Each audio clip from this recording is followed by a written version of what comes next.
here's the question. Do you believe in miracles? Al Michaels is one of the greatest names in sports broadcasting. His impressive career spanned more than 40 years, most recently, thankfully, here at NBC. And now he's written all about his life and career in the new autobiography, You Can't Make This Up, Miracles, Memories, and the Perfect Marriage of Sports and Television.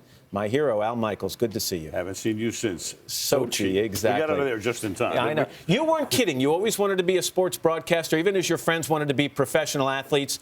You took a garden hose and you would practice pretending it was a microphone. Grew up in Brooklyn. My father took me to Ebbets Field when the Dodgers were still playing there. It's the first thing I remember in life. I went, whoa, I just want to be here every day and get in for free. And here I am at the other end of life, and I'm getting it for free. Did you think you had talent immediately when you heard yourself with the garden hose? Do you think, I've got it? Hated my own voice.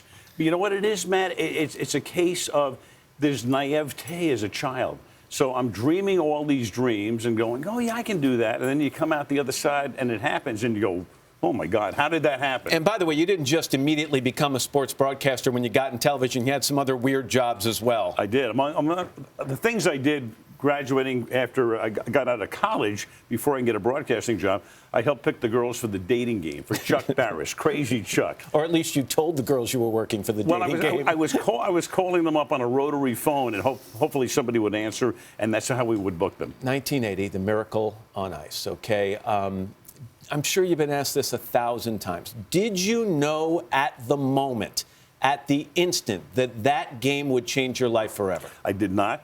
I thought that the U.S. was going to lose about 8-1. Ken Dryden and I, my partner on the telecast, we walked over there. We're saying, please only be 3-1 Soviets, middle of the second period. We had no idea.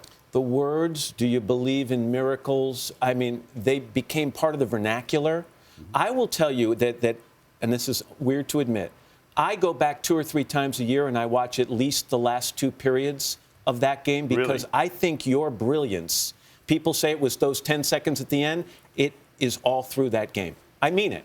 I'm going to take my residual check from you. No, I mean it. You were amazing through that whole game, the way you wove world events and sports together.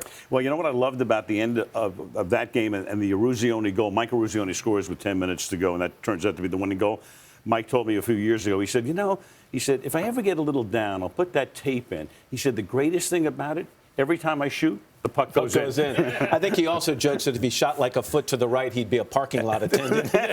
Perfect. Yeah. 9 years later, after the Miracle on Ice, you're in the booth, Game 3 of the World Series in the Bay Area, and the earthquake hits, and again, sports becomes news. It does. And just think, you're on live television, and you spend your life in live television. I do, too. Now you can't believe it's the World Series. You're working in an intense state of concentration. The earth is shaking like crazy. You're trying to understand what it is that's taking place.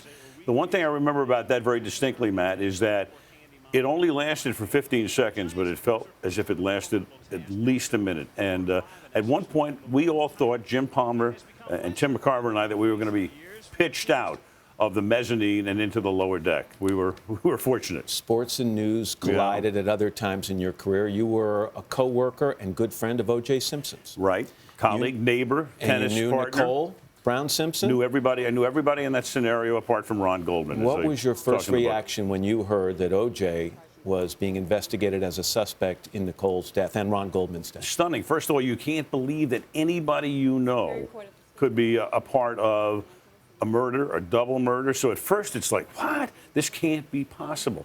And then, of course, as it would play out, it became, in the minds of many, the crime of the century. It's totally bizarre and surreal. Did you have an immediate opinion on his guilt or innocence? At first, the timeline didn't make sense to me, so I gave him a big benefit of the doubt. Howard Bingham, who was the photographer from Muhammad Ali, was on a plane with him 2 hours later. He didn't see anything. He knows the human condition.